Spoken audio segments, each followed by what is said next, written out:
this will work, but we're going to do a little show and tell. So just imagine you're back in second grade and the teacher's showing you and telling you what's going on. What I want to try to do is familiarize you better with biblical times and give you some access to the Bible that might help you in the process. And the handout is a little disjointed the way it's put together, and that's my fault. I apologize. But if you look at the first page, you have a picture of a typical house in Jesus' time. There were two styles of houses. Some of them had a courtyard in the center, which it appears that this one would have, and there was no roof on that courtyard, and that's where the animals were kept. So each family would probably have a goat from which they would get milk. They might have a couple of lambs, something like that. And as you can see, there was a very low door on the house. There were a couple of very small windows. There would have been a few small primitive rooms. The house would have been made out of some type of lath or plaster. It would have had a flat roof. And in the heat of the summers in that area of the world, people would have slept on the roof during the summer months because that was the only place that was cool. You will also hear reference in the Bible that I saw you sitting under the fig tree. They planted in front of the house a fig tree because a fig tree grows up to about 15 feet, but its branches can stretch out to about 25 feet, and it provides a great deal of shade, which was necessary in the heat of that time. And you often sat under the fig tree and read the Psalms. So when Jesus says in the Gospels, I saw you under the fig tree, he is saying to someone, I recognize you as a prayerful person, because they would have been sitting there reading the Psalms in particular. The beds were just if you've heard the term sleep tight, that comes from the style of bed. The mattress was made out of straw, and it was covered with some type of a cloth. And then the four corners of the mattress were tied to a post. And when you went to bed at night, you pulled those ropes as tight as you could to get the mattress flat. And that's where the term sleep tight comes from. It doesn't mean sleep well, it's referring to tightening those ropes. And then the next morning you would loosen them so that you didn't stretch the thing out of portion. If you want to take a look at the next page, and a lot of this you could go through on your own, but I just want to try to somewhat familiarize you. What did people wear in those days? Men wore some type of a loincloth, and then they had an inner robe and then an outer robe. And they also had a headpiece that they wore. Women, too, wore a very simple undergarment, and though theirs was usually much higher at the neck, and they were usually covered from their neck all the way to the ground. Women's clothes were usually white in color, though some, if they had money, would have dyed clothing because dye was expensive. Rich women would have worn rich linen, dyed purple, etc., etc. Women also wore a very simple head covering, rather like the modern prayer shawls that are seen. And you can see the picture of the typical leather sandals that were worn in biblical times. So clothing was relatively simple. They would have washed it by hand and put it up to dry and then put it on again the next day. The next page shows you some of the styles of travel in those days. Most travel was done by foot. If you follow the Gospels, Jesus walked everywhere that he went. The boat in the upper right-hand corner is typical of the way the Romans were building large sailing vessels. They were horrible to sail on. You had that one main sail, and you had a small jib at the front. And if you got out on the Mediterranean where it was very rough, you were just tossed about like a seashell or something like that. Paul was taken to Rome, and he traveled in a grain ship that carried 276 people. So you can imagine the size of these things. And you had very little control over them. You just had that one big sail, and then you had a rudder in the back to do it. Down at the very bottom, you can see a goods cart drawn by 2 oxen. That would have been the typical peasant way of travel. And if you remember, I mentioned that if you traveled on the roads, you paid a road tax, then you paid a tax on the axle, then you paid a tax on the number of wheels, then you paid a tax on the number of oxen that you had. These people were constantly just taxed to death by the Romans. And the 2 middle sections are typical of how the wealthy would have traveled. The simple peasant of someone like Jesus' nature would never have traveled in these 2 middle things. You were either carried or you were in a stagecoach. I don't know if you've ever been out west and ridden in a stagecoach. My God, they're the most uncomfortable things on the face of the earth. I mean, there's no spring or give. Every bump you hit in that road, you feel all the way up your back. And I don't know how people went across country in those things in those days. On the next page, what I just am trying to introduce you to is, as you hear some of these names in the Gospels, you get a better understanding of who some of Jesus' friends were and some of his foes. Zacchaeus is the tax collector who, you recall, was up in the tree. Jesus tells him to come down. I'm staying at your house tonight. And so Zacchaeus comes down and he gives half of what he had to the poor, and he became one of Jesus' disciples. We hear regularly of Mary Magdalene, or Mary of Magdala, because Magdala was the town from which she came. It is very, very important to remember that Jesus had a large number of women in his entourage, just as he did men. It doesn't appear that any of those women were the 12 apostles, but when we get to the writings of the gospel and Paul, they obliterate those references to women. It was a very male-dominated society. So the early recordings eliminate the women. The reality is Jesus had women in his entourage, and they were there with him. Who's the first person he appears to after the resurrection? A woman, Mary of Magdala. We hear of Nicodemus. Nicodemus was a Pharisee, and he would visit Jesus at night. He believed in Jesus, etc. As I mentioned last week, contemporary scholars feel that Jesus was much more aligned with the Pharisees than the Gospels portray. Because remember, when the Gospels were written beginning in the late 60s through 120, the Christians who believed in Christ were being expelled from the synagogue. And so there was great animosity toward the Pharisees at that time, and that's reflected in the biblical writings. That was not necessarily so in the time of Jesus himself. We hear of Simon of Cyrene, the one who helped Jesus to carry the cross, which is depicted in one of those stations. The stations are incorrect in depicting Jesus carrying a cross. He did not carry the cross to Calvary. The vertical part of the cross would have already been in the ground at Golgotha. What he carried was the patabalum, the crossbar, and that would have been tied across his shoulders, and he carried the weight of that. And then when he got to Calvary, he was nailed to that, and then with 2 ladders that was taken up and put into place. So he did not carry the full cross on the journey to Calvary. He just carried the patabalum, the crossbar. Bartimaeus, if you remember when Jesus went through Jericho, the blind beggar was calling out to him. Bartimaeus means son of someone. And so Bartimaeus would have been the son of Maeus, etc. And again, he followed Jesus. Joseph of Arimathea was a wealthy Jewish member of the Jewish ruling council who believed in Jesus.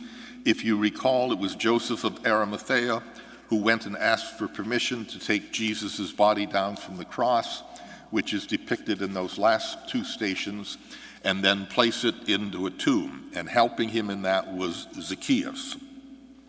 Jairus was a ruler of the synagogue at Capernaum. He was the one who asked Jesus to heal his 12-year-old daughter. As Jesus was approaching the home, the word came to them that the daughter had died. And if you recall in the story as presented in Mark's gospel, Jesus goes and he chases everybody out of the house. He said, "Get out of here." And he takes two of the disciples in with him.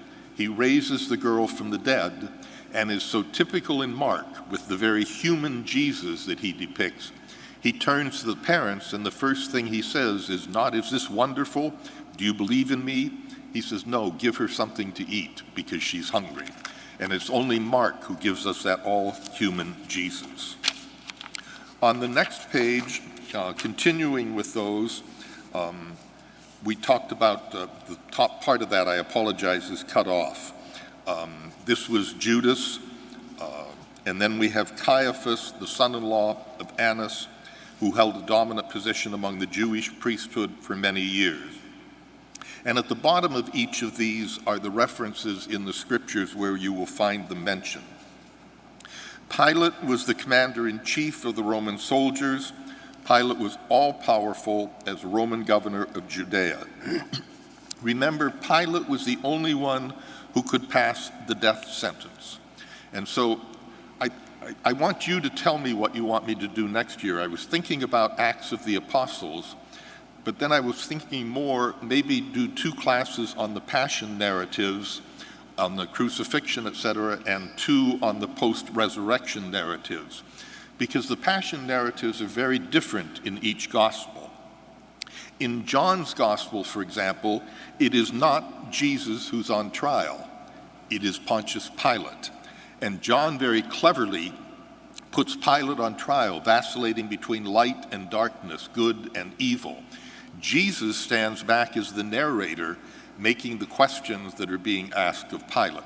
In the other Gospels, there's a very different way that those things are presented.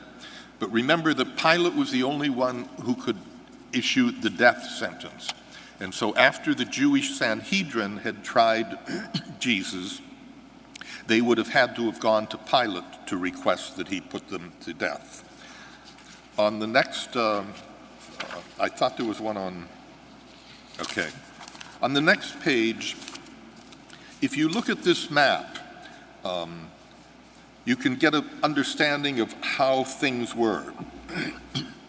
You can see Bethsaida up on the top right, and then Capernaum, where Jesus spent a great deal of his time, Magdala across the Sea of Galilee, where Mary of Magdala came from. The storm would have taken place on the Sea of Galilee. You see the area where the herd of pigs were drowned.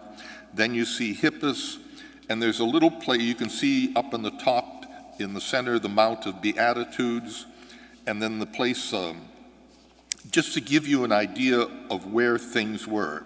And that reading above it will tell you what happened in each one of these places, so that maybe as you hear those names mentioned in the scriptures in the future, you'll have a clearer understanding of where they were. The next page, I think, is the most interesting.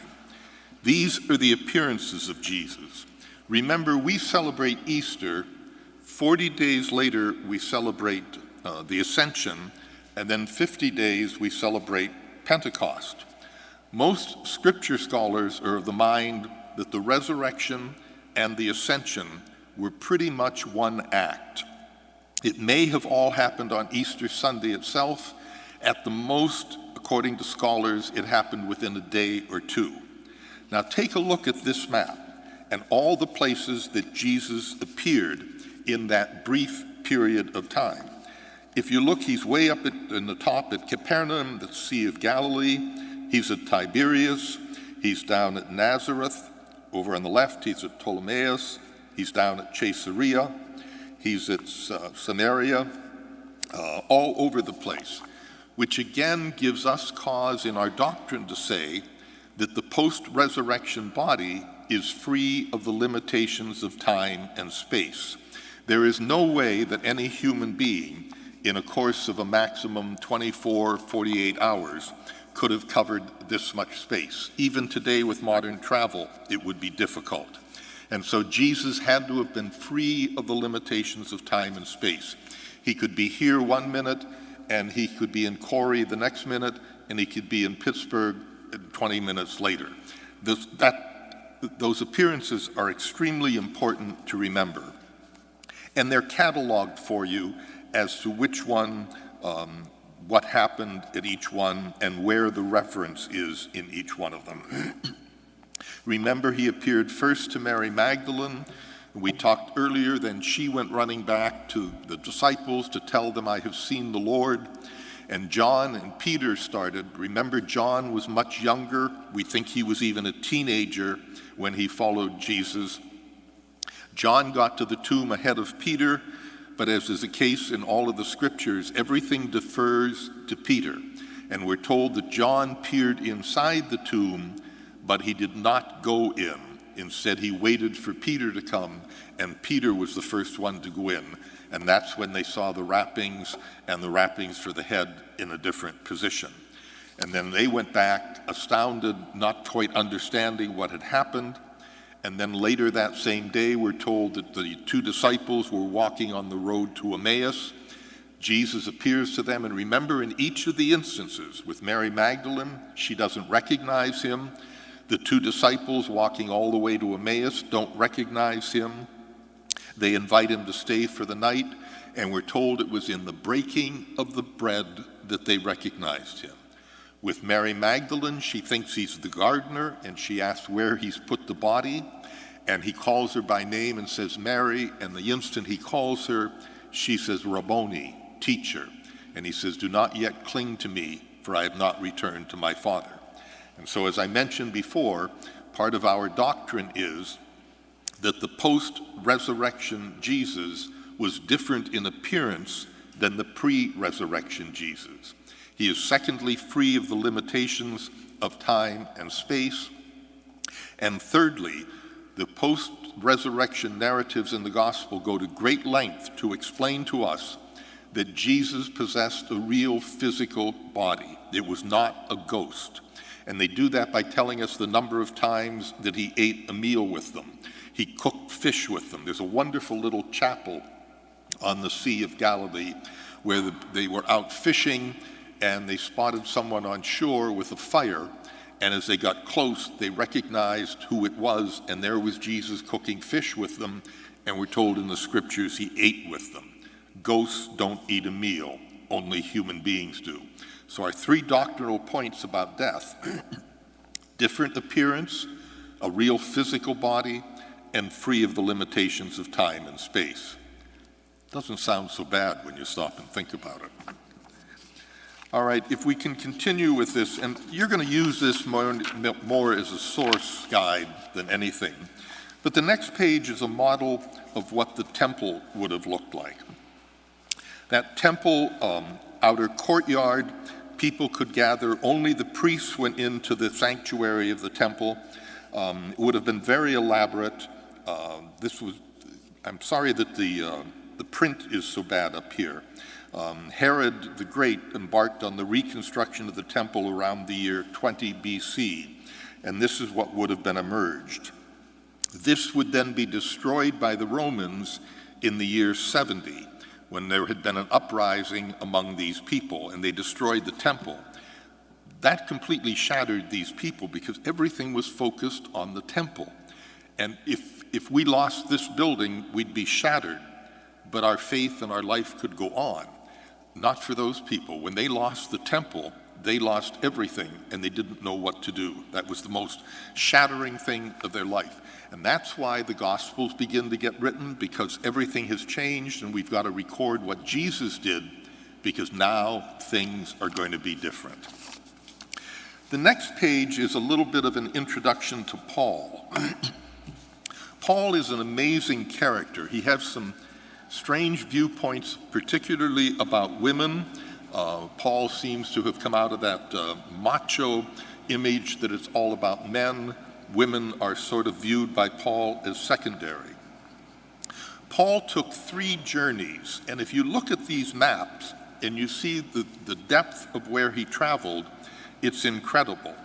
One time years ago, I had opportunity to go with a group, and we traced part of, I was a scripture scholar, and we traced part of Paul's journey in Greece and that area of the world. But remember, travel was very difficult. And look at the ground he covers on the first journey, and look at the length of the second journey. On the first journey, he traveled with Barnabas. On the second journey, he traveled with Timothy. And in that second journey, he went back to many of the places he had visited before. And then in the second journey, he crossed into Greece, bringing the gospel to Europe for the first time. Then flip the page and look at the third journey. I mean, this guy never stopped. And then after he completes that third journey, he makes the long journey to Rome. And if you look at that little picture in the bottom of Paul's voyage to Rome, you see a white church on the right-hand side. That is in the Roman Forum, and that is the Church of St. Joseph the Worker. If you're ever in Rome, be sure to go there, because underneath it is the Mamertine prison, where Peter and Paul were imprisoned. It's a round thing. It had been a cistern, and there's just very narrow stone steps along the wall that go down. There's a window up very, very high. In the middle of the floor is like a sewage drain for bodily waste. It's damp. Any time of the year that you go there in the middle of the heat of a Roman summer, you still shiver inside of the place. It was a horrible place to spend your last days. And across from the Forum, as you start up the Esquiline Hill, is the Church of San Pietro in Vincoli, St. Peter in Chains. And that's where Michelangelo's great statue of Moses is found. But also in that church is a huge glass casket, and there are the chains that bound Peter when he was kept in the Mamertine prison. So if you're ever in Rome, be sure to hit those two spots. There's something that people just generally don't make. Paul was a Roman citizen. So when Peter was arrested, he was treated as an outsider.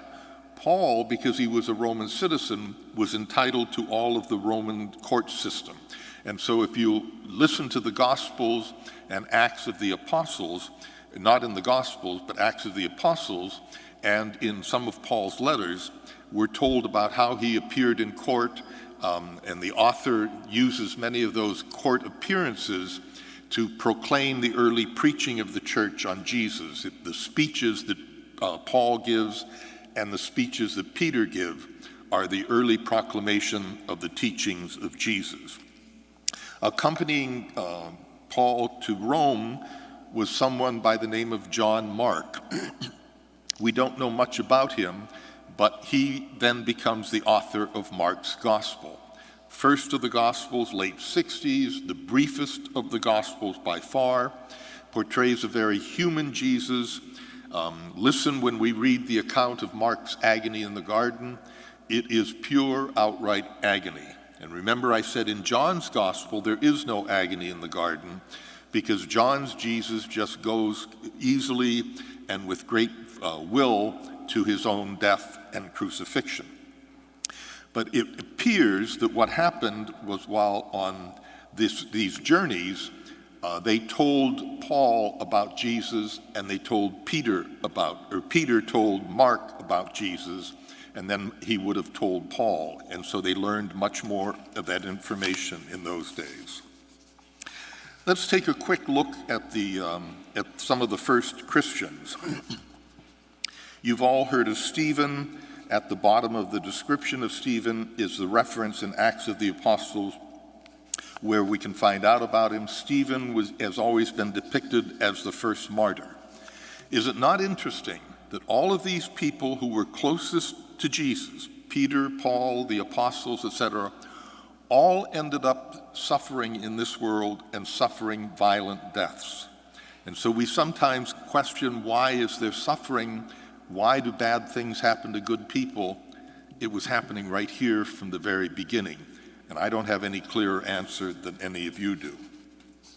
Ananias was in league with his wife Sapphira, and we're told in the early Acts of the Apostles, they sold everything they had and gave it to the apostles.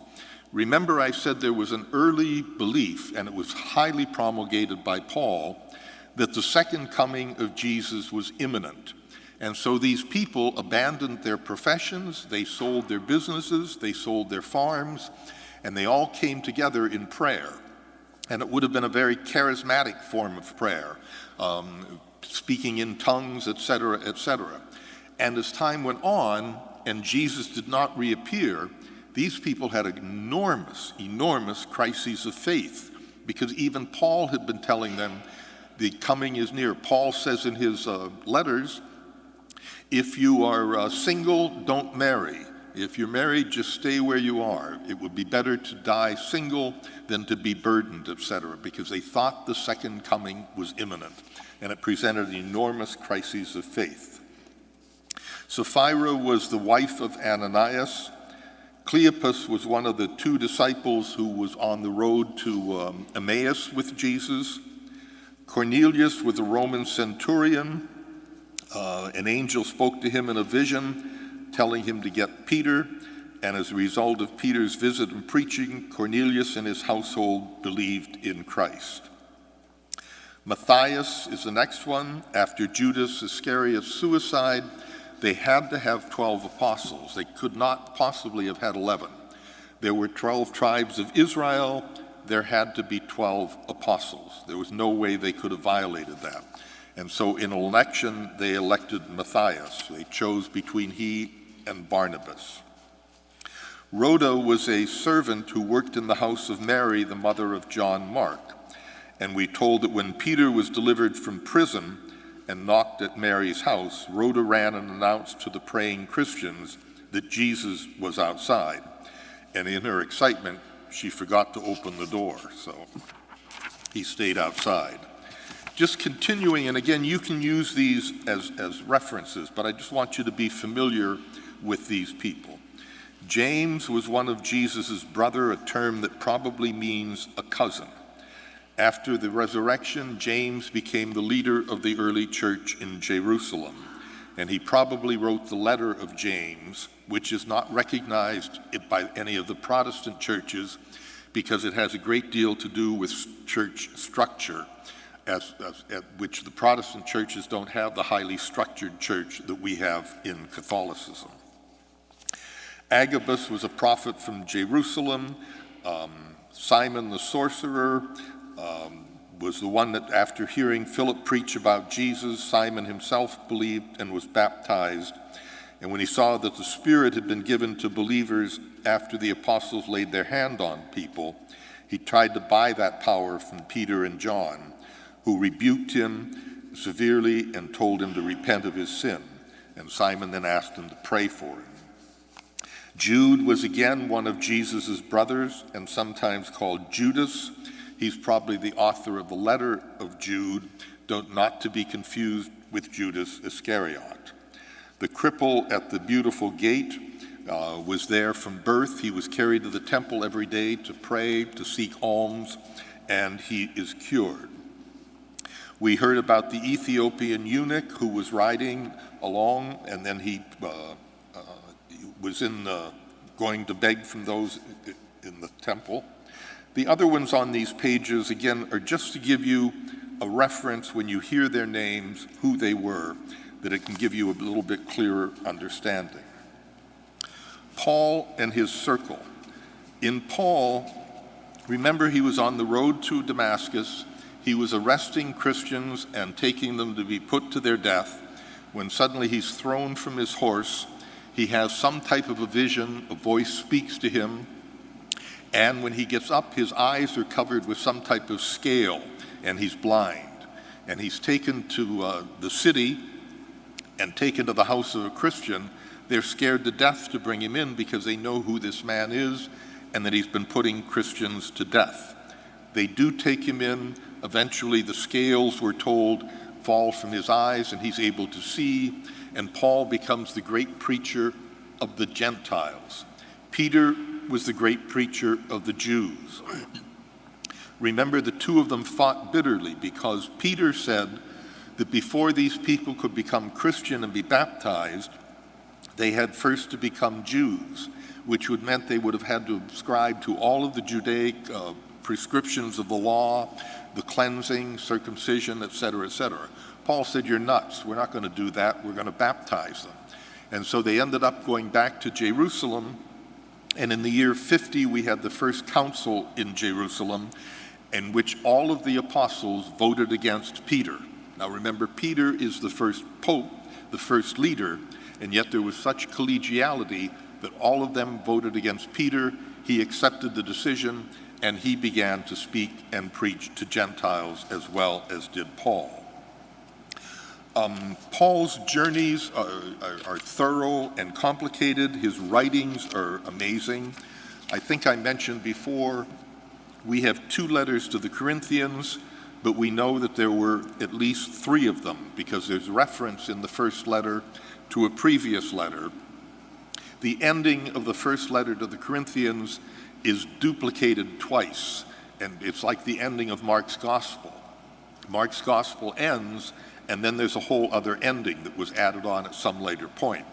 And so scholars think that in Corinthians, those 2 endings of the first Corinthians, that one of those is the ending of the actual earlier letter, which has somewhat been lost to us.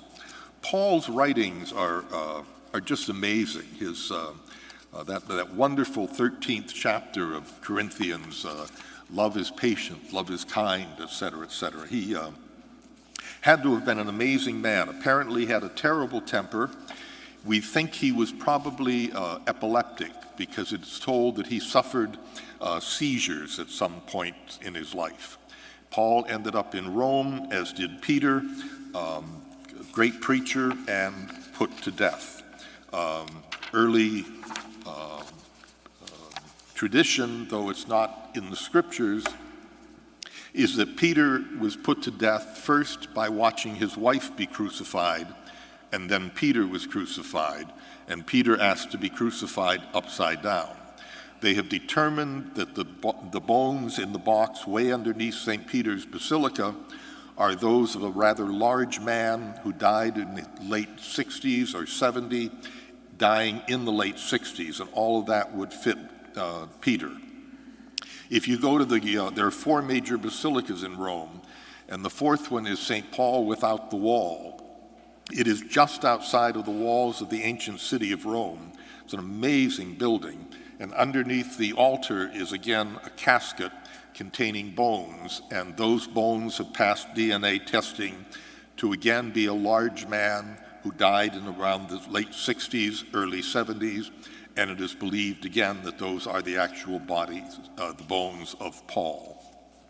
I think I mentioned to you there are a group of us going to be in Italy in May, and I was able, fortunately, to get permission to celebrate Mass for the group down at the tomb of Peter.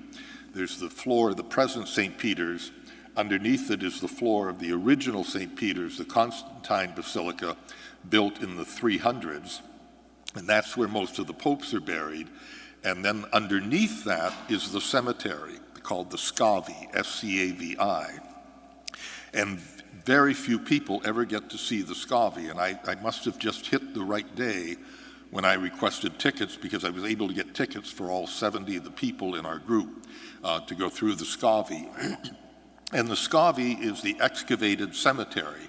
It's probably about 12, 15 feet high, and all the tombs were above ground. And so you see all of these things, and then suddenly you come to the orange tomb, and that's the tomb of Peter. On the other side of the orange tomb is a grate, and that's where the chapel is, where I'll celebrate Mass for the group, and then they will also get the opportunity to tour the Scavi. I think Marilyn Reiser told me you've toured the Scavi? Did you tour the Scavi? Oh, I thought you did. If you're going to Rome, it's worth trying to get the ticket for. It's an amazing thing to see. Tour takes about an hour, hour and a half. The rest of these, again, are just the people who were associated with Paul, that when we hear about Paul or we read about Paul, you might have a better understanding of who they are. And I'm not going to necessarily go through all of them for you. I just want you to have an understanding. And again, the next page are some of Paul's converts and some of his opponents. The different ones, Aquila, Priscilla, Apollos, all of those, again, I would recommend that you read on your own so that when you hear them mentioned in the readings at Mass, you'll have a better understanding of who they were and what they did. The next page just continues with some of that. Again, the picture on the right-hand side, the Church of St. Joseph the Worker above the Mamertine prison, is on the left-hand side of that picture. And there you have some of the foes of Paul: Claudius, Nero, Festus, Agrippa. The last pages are what's called an easy finder. It shows you where the different stories are going to be found in the Scriptures. And if you look, you will find, most particularly when they're found in Matthew, Mark, and Luke, they are not found in John. Remember, Mark was the earliest gospel. Matthew and Luke had a copy of that and copied great portions of it in their gospel. John never heard of it.